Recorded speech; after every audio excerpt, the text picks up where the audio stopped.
This is Chris Kell with LakelandLocal.com here with just a couple of tips for improving the power of your swing.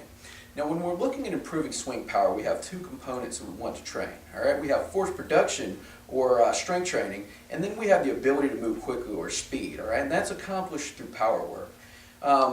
What I'm going to do in this video is just give you a couple examples of how we break this up in our session and why we include them kind of in the order that we do.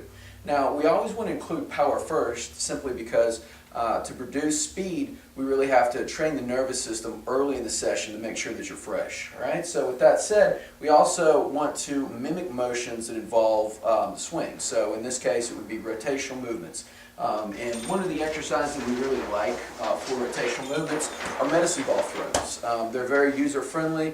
These can be done on a variety of surfaces. Partner medicine ball throws are really good. And they help us to really train rotation with speed. All right? And when we're talking about rotational movement here, one thing that I really want you to think about is using the hip versus the low back. All right? A great example, or I guess a terrible example of using the low back, would be just twisting with the hip. So, you know, when you're swinging, this foot doesn't move at all. One of the first things that you want to practice is simply moving from the hip by twisting the back leg here. Okay? So this is the difference between using my back and using my hip, and I'm going to incorporate this into the throw. Now with that said, I'm going to assume a half squat stance here. Okay, I'm in a ready position. What I'm doing, I'm using this hip to produce force.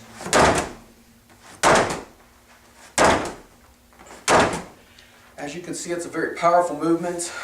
You know, I'm using about an 8-pound ball here. You can go, I would say, maybe 6 to 8 pounds. No heavier than that. You don't want to get so heavy that it kind of changes the dynamic of the movement, but you just want to throw with as much speed as possible. I mean, you know, it's primarily a swinging movement.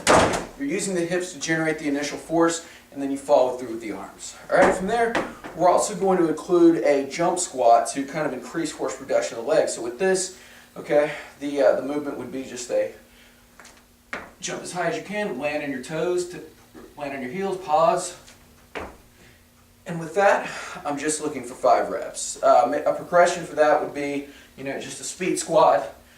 You know, once you gain proficiency there, you go into a jump squat, just work that proper landing. Again, toe to heel, land quietly.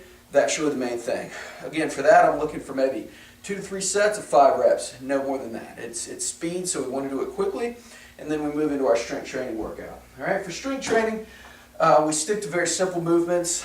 Push-up is a great example of an exercise that trains all the areas that are kind of involved in the upper body when we're talking about a golf swing.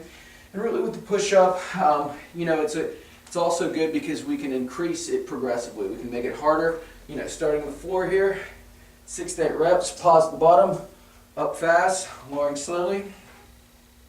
Again, working on that control, just like we use in a golf swing.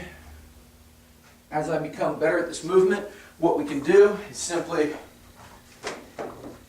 place the feet on a box, progressively increase resistance.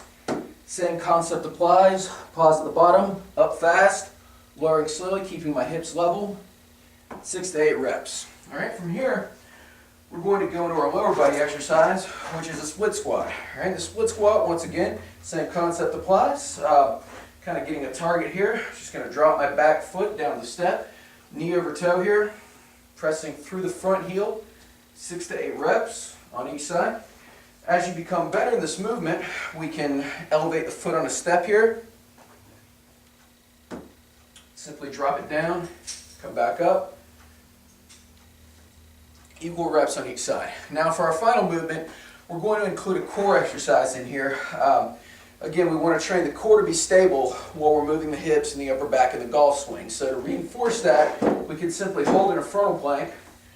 Again, in this position, keeping the abs tight, just holding here, trying to just keep the back completely flat. There should be no arching or dipping up excessively, and I'm just going to give it a 20 to 30 count. Okay, from here, again, I can raise my foot up onto a box, my feet up onto a box to make this harder, and then as well reduce the base of support, so I can come onto one leg, just hold in this position. Now with that, we're going to perform those exercises in a circuit format, meaning I'm looking for 6 to 8 reps of the push-up, the split squat, and the plank for 2 to 3 rounds. All right, so you would do power, strength, really, and that is your golfing strength training workout.